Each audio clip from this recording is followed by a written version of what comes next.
Hello, and welcome to Revolutions. Episode 10.69, The July Days.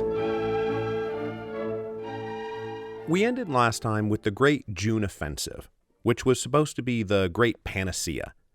Victory on the front lines would cement the legitimacy of the provisional government and simultaneously solve the problem of dual power because it would prove that a coalition of socialists and liberals inside the government could work.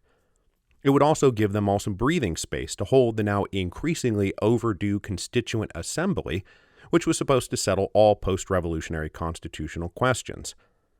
Military victory would also permanently discredit anti-war and anti-government critics, and it would create a feeling of triumphant national unity, rather than the demoralized strife which had been the prevailing mood for several years now.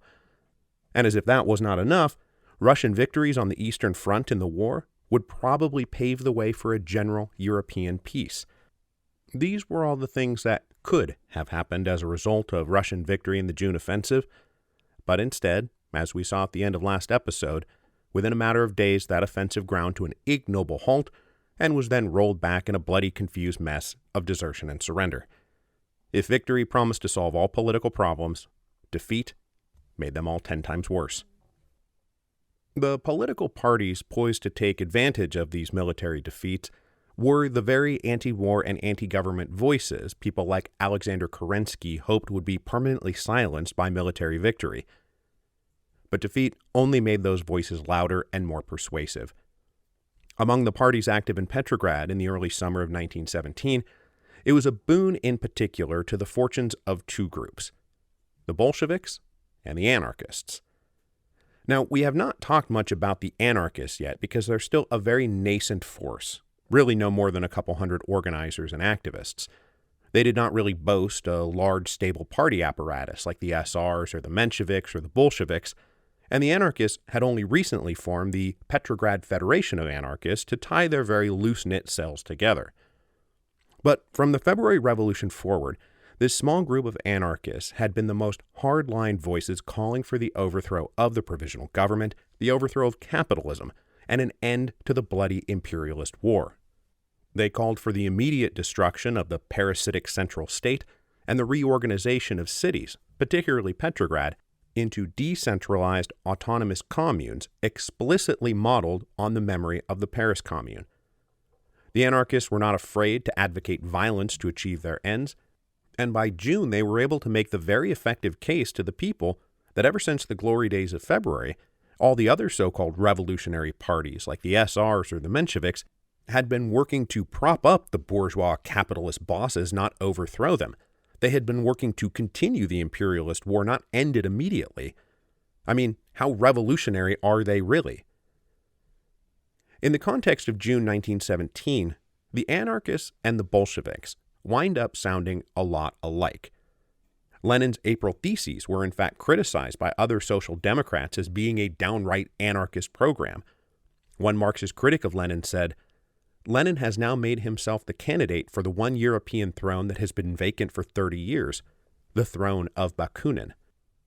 Now, Lenin is obviously not an anarchist, but the Bolsheviks' hardline opposition to the provisional government and their call to vest all power in the Soviet as the truly legitimate democratic assembly of the people made them virtually indistinguishable from anarchist organizers who were basically saying the same thing. And together, this same thing that they were saying was boiling down to the simple slogan, all power to the Soviets. If you were a worker or a soldier or a sailor who couldn't understand the contradictory nuances of the Mensheviks and the SRs, capitalism is bad, but we must let the capitalists rule. The war is bad, but we must continue the war. Then the alternative offered by the Bolsheviks and the anarchists made a lot of sense. Down with the provisional government. All power to the Soviets. Now, to be clear, the Bolsheviks and the anarchist groups were still a minority faction out there, both in terms of their voting strength inside the Soviet and in terms of raw rank-and-file numbers. But they were a strong and growing minority. And between February and June 1917, they had both done extremely well among three key groups in Petrograd. First was the 1st Machine Gun Regiment. Composed of more than 11,000 soldiers and 300 officers, the 1st Machine Gun Regiment was the most radical regiment in the Petrograd garrison. In February, they had abandoned the overcrowded barracks and set up an improvised bivouac in the Vyborg district, the most radical working-class neighborhood in Petrograd. The Bolshevik military organization, the section of the party who recruited and organized inside the military, had made the 1st Machine Gunners the most heavily Bolshevized regiment in Petrograd, and it made all the other parties in Petrograd, the SRs, the Mensheviks, the cadets, very nervous. The second major group was those workers in the Vyborg districts who were now mingling daily with the machine gunners. They had all helped overthrow the Tsar in February and stood perplexed and agitated as the Soviet continued to prop up their class enemies inside the provisional government. These workers wanted to end dual power by just doing away with the provisional government and letting the workers and the soldiers rule through the Soviet. Down with the capitalists, right? Right. Well aware that they had toppled the Tsar in February with a great demonstration of courageous strength out in the streets, they were all talking themselves into the idea that another armed show of strength would be necessary to force the Soviet to take the power that they did not seem to want to take. So between the machine gunners and the workers, the Vyborg district was the heart of both the Bolshevik Party and these loose-knit anarchist cells. Then finally, we have the sailors out at the Kronstadt naval base. These sailors had overthrown their officers during the February Revolution and now existed as an autonomous island run by a self-organized Soviet. Among these sailors, the anarchist message resonated stronger than anywhere else, and they more or less shared equal influence with the Bolsheviks, to the excluded detriment of the SRs and the Mensheviks, who regarded the sailors of Kronstadt, along with the workers and machine gunners in the Vyborg district, with extreme uneasiness. Now, though in the grand scheme of things, the machine gunners and the Vyborg workers and the sailors in Kronstadt were not a huge force, they were strategically positioned to have an outsized influence on political affairs if they decided to, stage a coordinated armed uprising. These three groups were the most restive groups in the capital, and even their own alleged political leaders were having difficulty keeping them restrained. But with the launch of the June offensive, the moorings began to snap one by one. On June 20th, the military ordered the 1st Machine Gun Regiment to send 500 guns and crews to the front lines. This enraged them, as they had been promised back in February that nobody in the Petrograd garrison would ever be sent to the front lines. It was only with difficulty that the Soviet convinced them to just follow the orders they were given. But within days, news was coming back that the offensive had turned into a bloody retreat.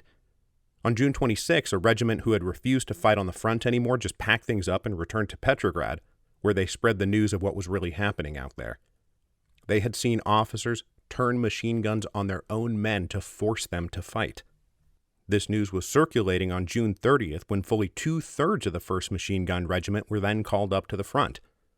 They howled with protest, not unjustly suspecting that these call-ups were as much about removing them from the capital for political reasons as political necessity.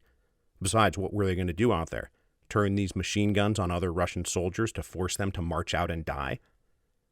Instead of complying, the machine gunners held near round-the-clock meetings where they agreed that they would not go to the front, nor be disbanded, nor be disarmed. The hostile disobedience of the machine gunners put the Bolsheviks in particular in an awkward position. Lenin and the other Bolshevik leaders had no principled objection to an armed insurrection, but they were not at all convinced the time was ripe, especially if such an insurrection was aimed at defying the will of the Soviet, whose legitimacy the Bolsheviks were trying to protect so it could be used as the sovereign successor of the provisional government. This caution put them at odds with many rank-and-file Bolsheviks who were clearly spoiling for a final confrontation with the provisional government. They believed they had the muscle and the machine guns to overthrow that government. With a crisis atmosphere brewing, the Bolsheviks had to walk a careful line between encouraging resistance and hostility to the government without wrecking their relationship with the Soviet or accidentally triggering some kind of reactionary backlash. The mixed messaging of the Bolsheviks was on full display on July the 2nd, when they organized a farewell assembly and concert for soldiers bound for the front lines. With 5,000 people in attendance, leading Bolsheviks gave fiery speeches denouncing the war, denouncing the government, and demanding all power to the Soviet, but also stopped short of calling for an immediate armed insurrection. Among the most popular speakers that night was Trotsky, who was not yet quite officially a Bolshevik, but who was with them in spirit and in action and would very soon be an official party member, returning to his alliance with Lenin that had been broken back in the original Bolshevik-Menshevik split in 1903. Now, Lenin himself was not there. He had just departed Petrograd for Finland a few days earlier, ostensibly for his health, but just as likely because the provisional government was probably about to arrest him on charges of being a German spy. Now, while this concert was going on the evening of July the 2nd, the very shaky provisional government was taking a major tumble. The issue at hand was the seemingly unrelated matter of Ukraine's position inside a post-revolutionary Russian empire. The cadet ministers believed that such matters needed to wait until the coming Constituent Assembly, but Kerensky convinced a majority of the ministers to grant the Ukrainians a degree of political autonomy. When the vote for this was taken on the evening of July 2nd, 4 of the cadet ministers immediately resigned in protest. And while technically they resigned over the matter of Ukraine, one gets the feeling that maybe this was just a pretext. The provisional government had staked its legitimacy to the June offensive, and the June offensive was turning out to be a catastrophic failure. The cadet ministers were probably getting out while the getting was good. Their resignation reopened the question that had been dogging the revolution since February. Was the provisional government really an institution worth saving? Or did the Soviet just need to step up and claim all power for themselves? As the cadets were resigning from the coalition government, leaving the future of that government very much in doubt, the machine gunners in the Vyborg district were holding all-night meetings. They had returned from the Bolshevik Throne concert fired up, and they spent the whole evening arguing and convincing each other that what they needed to do was force the Soviet to overthrow the provisional government and seize all power. Now, they were not in total agreement with each other, and many companies said, we're not going to participate in any armed demonstration if it's in defiance of the Soviets' ban on armed demonstrations. This was essentially the position of the Bolshevik leadership, who were now trying to communicate back to their agents in the military organization, we're not ready for an armed insurrection, don't do it. But plenty of Bolshevik organizers simply defied those instructions.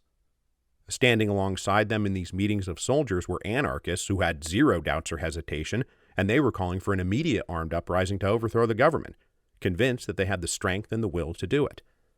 After meeting all night, a majority of the companies of the 1st Machine Gun Regiment voted on July 3rd to hold an armed demonstration that very day. They planned to force the executive committee of the Soviet to claim its rightful power, or else. When word got back to the Bolshevik leadership, there was a great deal of hesitation and confusion and resistance. Yes, they had been at the forefront of the movement of all power to the Soviets, and just the night before they had been stoking the flames of seditious radicalism. But while they fanned those flames, they did not yet think they had amassed enough political TNT to blast their way into power. They were acutely aware of the consequences of moving too soon. If they lit the fuse and set off a bomb and the provisional government withstood the blast, it would be very bad for the Bolshevik Party, maybe even the end of them entirely. So the Central Committee of the party, absent Lenin, who was still off in Finland, voted that conditions were not yet ripe. To strike prematurely would probably be suicide. With word spreading that the machine gunners were going to take to the streets, the Bolshevik Central Committee concluded the best play was to publicly call for peaceful restraint. So 2 of the principal Bolshevik leaders, Zinoviev and Kamenev, started drafting an official party editorial to run in Pravda the next day, urging calm forbearance.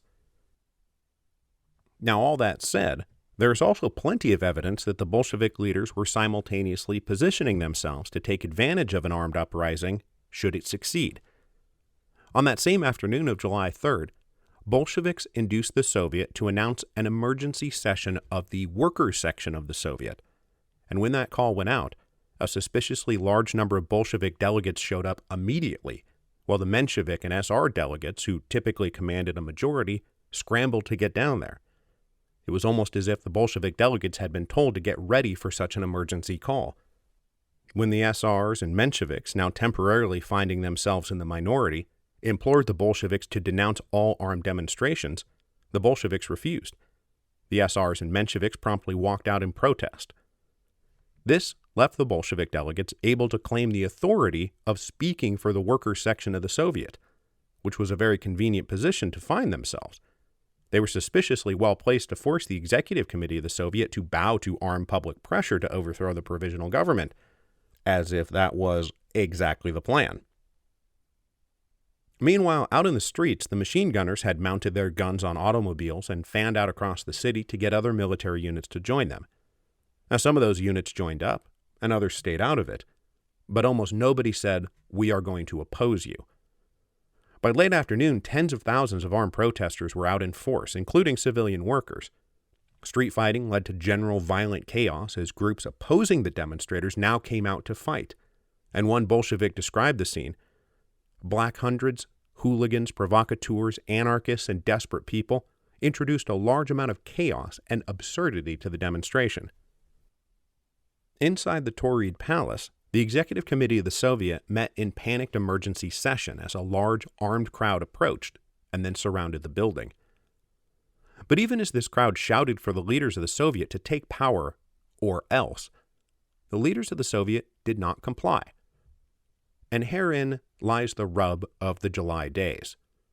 To the extent that there was a plan, it was simply to mass a huge angry crowd of armed demonstrators shouting basically, "Take power or else." And when the leaders of the Soviet did not comply, the demonstrators didn't really have a clear idea of what to do about the "or else" part. They seemed to have simply taken it for granted that the Soviet would buckle under pressure. They didn't have a clear plan for who to arrest, what to take charge of, who to elevate to replace the ousted leaders, or any of that normal coup d'etat stuff. So when the leaders of the Soviet were not in fact intimidated into simply capitulating and overthrowing the government, the crowd out front simply melted away as darkness fell. But that was not the end of it. It is, after all, the July days, not the July day. The machine gunners had made contact with the Kronstadt sailors, who agreed to turn out as reinforcements on the morning of July 4th. Meanwhile, the Bolshevik leaders belatedly decided to endorse the armed demonstrations, calculating now they couldn't stop what was happening, and if they didn't join it, they would lose all their credibility with the people they purported to lead. Early in the morning, they sent somebody to fetch Lenin from Finland and get him back to Petrograd. And then they had to grapple with the physical symbol of their previous hesitations.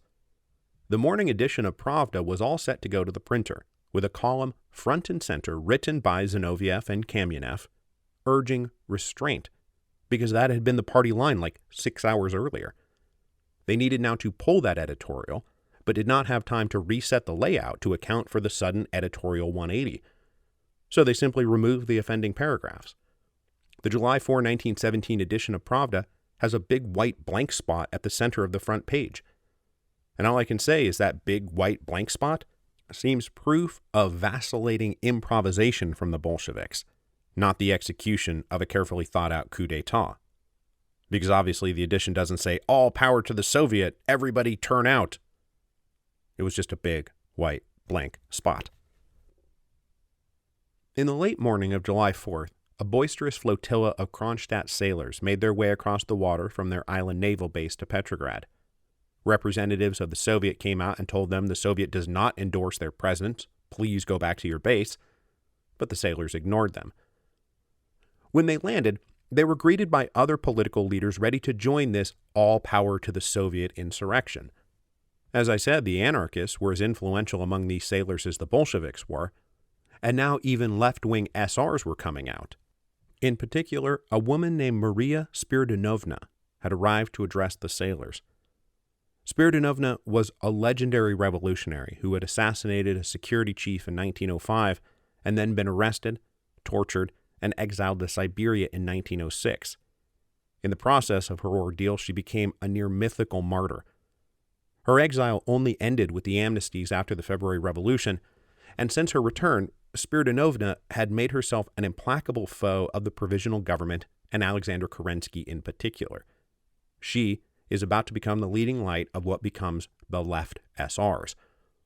But the sailors were being led by a Bolshevik, And rather than let the leader of another party address the sailors, even the famous Maria Spiridonovna, he denied her the chance to speak and ordered the men to head to Bolshevik party headquarters. This helped fracture the demonstration, as many of the anarchists and SRs quit the column and said, hey, we're doing this for the revolution, not just to put the Bolsheviks in power. When the sailors got to Bolshevik party headquarters, they found the leadership there still hesitant and nervous, not entirely sure that even they wanted the demonstration to put the Bolsheviks in power. They were not convinced any of this was actually a good idea. Lenin had by now been rushed back from Finland and didn't want to come out to address the assembled demonstrators who were quite literally awaiting his marching orders. Now, some of Lenin's hesitation was simply that he was not a great public speaker. He was good with a pen. He was good in a committee room. He was pretty okay in a medium-sized assembly. But as the size of the audience grew, Lenin was less effective. And this is, for example, where Trotsky is going to become so essential to the rest of the revolution. Lenin's speech was brief and full of mixed, confusing messages. He said he was happy everybody was rising up on behalf of the slogan, "All power to the Soviet." It's very good to demonstrate how much everybody wants this to happen. But please, don't forget to be careful about how you go about it. And then he went back inside. And that was it. He was in and out in just a couple of minutes. And I gotta say, this is not exactly the rousing set of detailed instructions issued forth from a man executing a well-thought-out plot to seize power.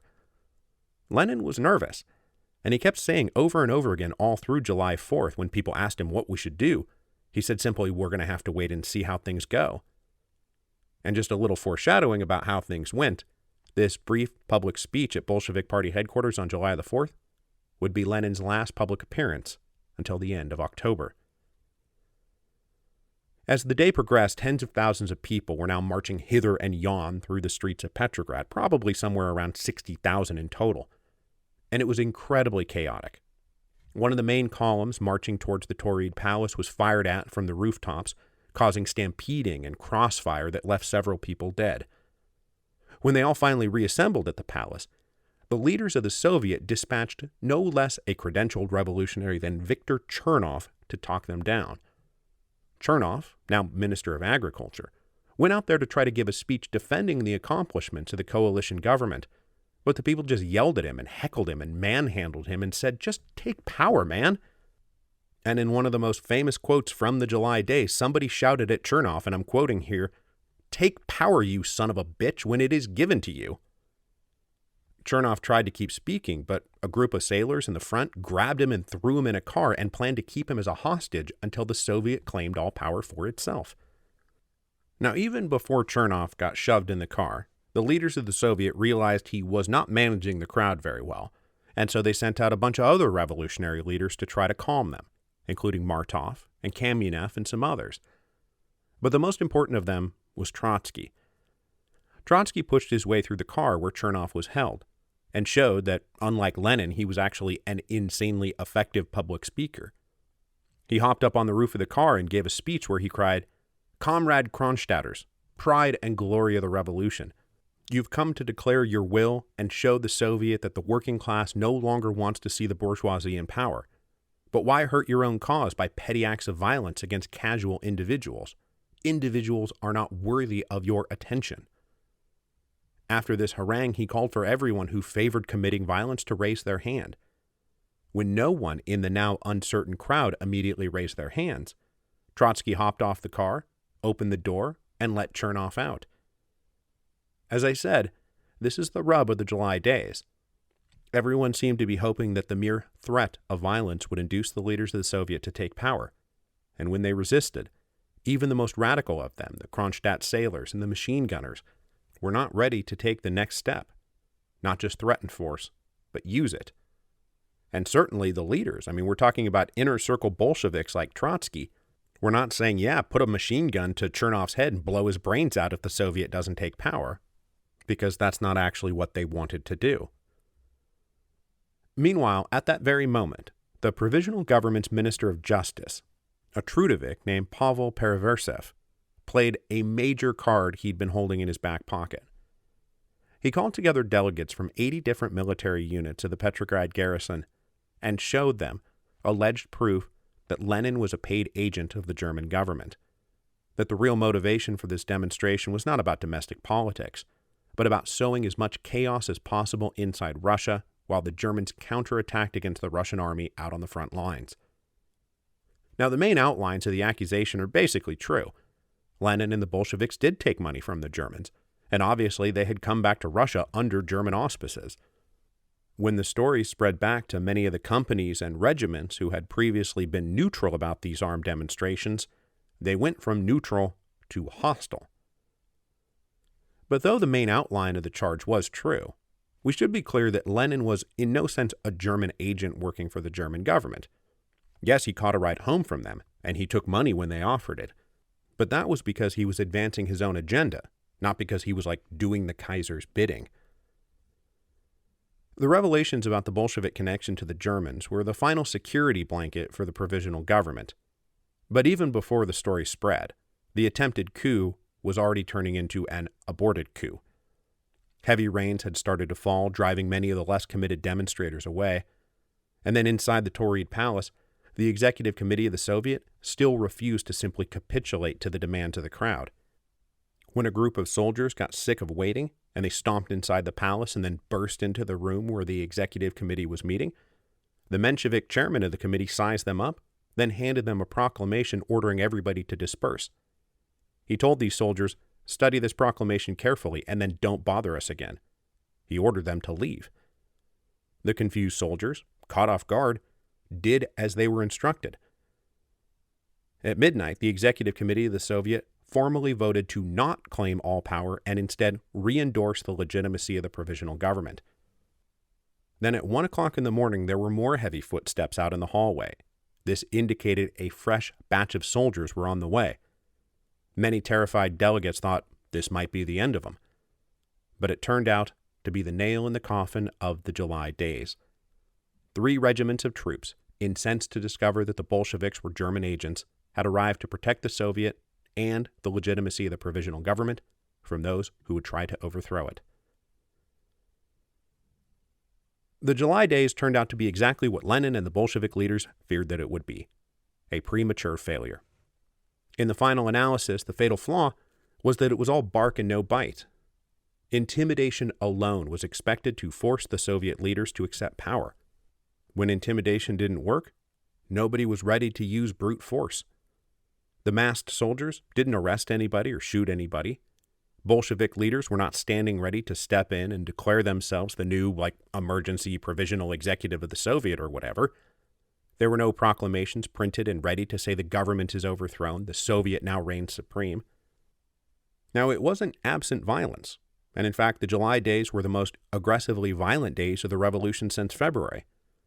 But in the end, it was all a big puffed-up nothing. And it evaporated on the evening of July the 4th with a whimper, because nobody was ready or willing or able to go for the bang. But even though the July days uprising failed for a lack of nerve at the moment of truth, it was still very clearly an attempt to overthrow the government by armed force. And for the Bolshevik leaders who belatedly endorsed the project, that failure was particularly bitter and aggravating. Their hesitation to endorse the demonstration in the first place had been entirely wrapped up in the fact that they didn't think it would work, and that the consequences of failure would be catastrophic.